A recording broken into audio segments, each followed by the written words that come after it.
Bom dia, Pudijan. Bom dia, meu querido. Tudo bem? Seja bem-vindo. Eu queria pedir a atenção dos nossos telespectadores nesse exato momento, não só dos nossos telespectadores, mas principalmente das autoridades responsáveis por segurança pública, em especial ao nosso querido delegado-geral James Guerra, que ele presta muito bem atenção nessa entrevista. Pasmem, meus amigos. Pasmem. Pasmem. Uma criança, uma recém-nascida, de 2 meses, eu estou falando de uma recém-nascida, de 2 meses, teve o seu estupro confirmado através de exame realizado. Foi ontem o exame? Ontem. 2 meses. Já conta pra gente essa história monstruosa. Quem é o suspeito? Queria que você explicasse como tudo isso aconteceu e o porquê que o cara não está preso. Assim, a gente tomamos conhecimento da denúncia através do hospital do bairro Satélite, informando que deu entrada às 2h40 da manhã uma criança de apenas 2 meses, com sangramento, e aí depois de tudo disso nós fomos comunicados pelo hospital, e de 9h30 da manhã até a meia-noite de hoje nós estivemos envolvidos neste caso, né?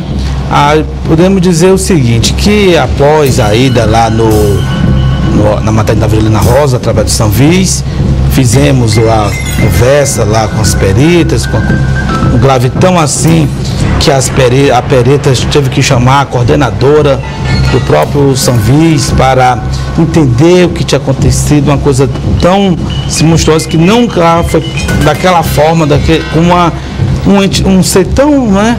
2 meses, 2 meses, recém-nascido, né? E nós voltamos à DPCA, e que a nossa tristeza é porque a DPCA, a delegada titular está de licença, ela está com problema de saúde, mas para uma capital que só tem uma única delegacia de proteção à criança e adolescente, não ter uma delegada, um delegado substituto. Não, você está de brincadeira comigo, que então, não tinha ninguém substituindo a delegada que está de licença. Delegado não, tinha os agentes, os investigadores, nos orientou os procedimentos, né? E nós fomos, aí começou 3h30 da tarde, nós fomos, saímos da DPCA com a orientação dos agentes, dos investigadores, chamamos a Polícia Militar, que cordialmente cedeu uma viatura para acompanhar o conselho tutelar até na casa do possível suspeito, né, para de forma espontânea comparecer à central de flagrante. E foi feito, né? A Polícia Militar concedeu, nós fomos central de flagrante, e lá chegou na central de flagrante, nós chegamos por volta de 5h20 da tarde, começou aquele desconforto. Não é aqui. Para que não tenha um flagrante, para ter para a gente condenar, para poder prender, tem que ter mesmo os fatos. A mãe disse que não é a pessoa, então não é aqui. Não, mas o orientado foi assim. E aí ficou certa... Jogando para lá, jogando para cá. E aí a gente preza pelo diálogo institucional. Às vezes acha que o conselheiro é irritado, o conselheiro não sei o quê, mas acontece, Edson, que o diálogo institucional às vezes não funciona. Para você ter uma ideia, eu fiquei até isso com a criança. Com essa bebê de 2 meses. Bebê.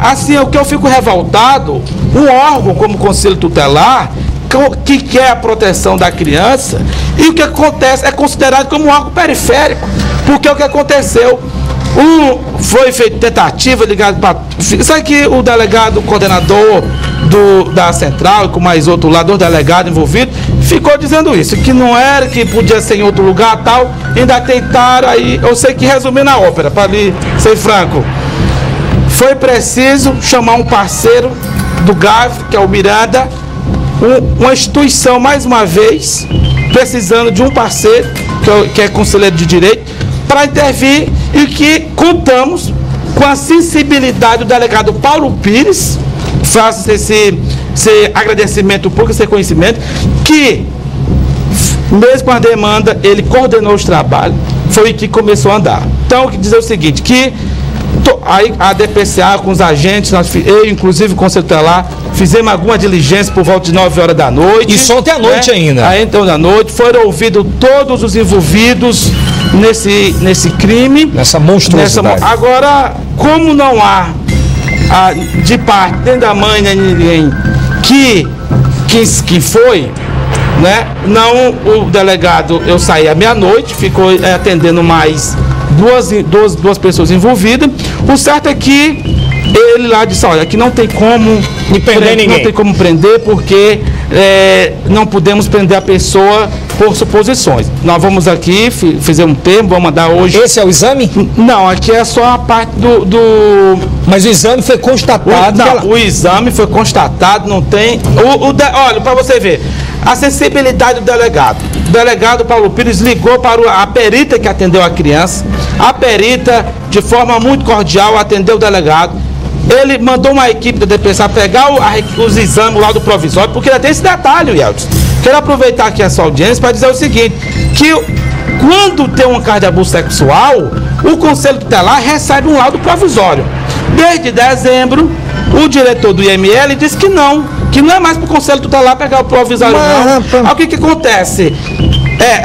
A gente fica quase inexistente. Por quê? Porque se eu vou levar a criança para o serviço, faço o trajeto da casa para a DPCA para o serviço, e não tem um laudo provisório, eu vou ter esse laudo quantos dias depois? Aí ele ligou, o doutor Paulo Pires ligou, ela mandou, constatou, e o certo é isso, é que nós sabemos da sensibilidade, do comprometimento da Delegacia Geral, mas nesse caso nós não podemos aceitar que uma capital não tenha isso. E o que acontece?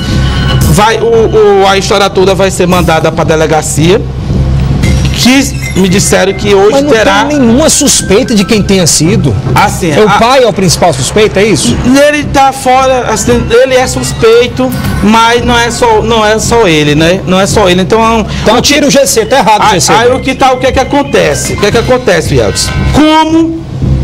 Olha, eu tenho minha casa, só tô eu e minha esposa e a criança.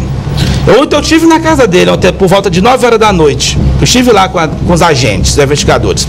Entrei na casa, vi o berço, não é, para uma pessoa que não tem as condições, berço muito bonitas, tudo que a criança pode ter, o mínimo. Mas ninguém, nem a mãe e nem o pai sabe. O que acontece? Nós acolhemos a criança em uma instituição. Os pais perderam a guarda. Nós, assim, ontem nós, por medida de segurança, porque quando acontece uma coisa dessa, o que acontece? Quem tem que ser afastado é o agressor. Mas, como é criança recém-nascida? Como nem o pai nem a mãe não sabe ou não querem dizer, e que há uma negligência de uma coisa dessa, nós encaminhamos o acolhimento institucional, o Conselho Tutelar. Entramos em contato com a doutora Maria Luísa e ela orientou dessa forma. Eu queria que você falasse um pouquinho para mim dessa violação que foi feita nessa criança, né? Esse estupro, possível estupro. É uma criança do sexo feminino. Sexo feminino e ela ficou muito ferida. Há uma laceração. Dilaceração. Importante. Para você ter ideia, a perita e a própria coordenadora ficou assim chocada. Aí outro detalhe. Aí o pai não sabe, a mãe não sabe. Outra pessoa foi na casa. Foi. Todos os envolvidos que disseram que passaram na casa, ontem foram ouvidos ontem lá na central de flagrante. E o mais triste, a mãe dessa criança de 2 meses tem 13 anos de idade. Como é que é? 13 anos. Não acredito. Então, assim, a avó é falecida. A mãe tem 13 anos. Tem 13 anos. É um fundamento da família. Assim, o que acontece? É isso, né? A gente vê com muita tristeza. O pai, quantos anos? 18. O pai tem 18. O pai tem 18. A esposa tem 13. Estão juntos, né? Estão juntos. 13 anos e a filha de 2 meses de idade teve o seu estupro confirmado com dilaceração lá. Agora, gente, a gente está falando de um bebê de 2 meses de idade. Carvalho, pelo amor de Deus, onde é que nós vamos parar, meu irmão? Rapaz, uma situação dessa aí não tem, mesmo que o pai não seja o acusado, não seja o autor aí da violência, mas houve uma desídia no trato, no cuidado da criança, houve um abandono aí, porque não tem como, né, uma situação dessa. Agora eu vou dizer uma situação, eu sou um cara que nem sou a favor da pena de morte, mas dá vontade de matar um cara desse, porque não tem outra saída, meu amigo. O cara pega uma criança, um bebê de 2 meses, uma pessoa desse não, é um perturbado que não tem condição, meu amigo. Como é que o cidadão pega uma coisa de defesa daquela e faz um negócio desse, rapaz? Aqui, sinceramente, se perdeu todos os princípios de tudo, de família. Não sei se você pegou a parte. O pior, a delegada responsável pela DPCA está de licença e não existe um delegado substituto. Eles passaram ontem até meia-noite na central de flagrantes à espera, um jogando pro outro. Mas o único delegado que ajudou, quem foi? Doutor Paulo Pires, que coordenou, tem vários delegados. Mas o delegado Paulo Pires. Aliás, a delegada que não fala com a gente. Mas assim, o delegado Paulo Pires foi muito sensível e que se não fosse, também. Nem, as pessoas podem se zangar, se chatearem, mas quando, João, o diálogo institucional não funciona, porque eu já ia sair, simplesmente o delegado que me atendeu virou as costas para mim e disse não. Depois eu vou denunciar o Ministério Público. Pois que vai sair. Olha, mas sabe por que acontece essa situação? Exatamente porque tem gente ainda nesse estado que vira as costas para os problemas. Aqui tem que parar de virar as costas para o problema. O problema está aí, existe um caso grave de violência contra um bebê. E aí fica o cara sendo leniente com essa situação, rapaz, tenha paciência. Delegado, quando você está virando as costas para um caso desse, você está dando um tapa na cara da sociedade quando você faz isso. Você não está dando um tapa na cara do Conselho Tutelar, nem da família, é da sociedade todinha, que banca o seu salário. Diga-se de passagem, né? E muito bem pago. Bom, quantas pessoas foram ouvidas ontem? Com destacar os investigadores, né? O Marlon e o Evaristo, né? Lá da DPCA, muito foram velozes e foram ouvidos cerca de umas 5 pessoas, 5, 6 pessoas. Alguma dessas pessoas tinham passagem pela polícia? Tem. Quem? Não, assim, não fale o nome. Mas por motivo ligado a... Não. Assim, a história assim, muito complexa, não é? A história é uma história complexa desde o seu princípio. Dois envolvidos, né? Tem passagem, não por isso.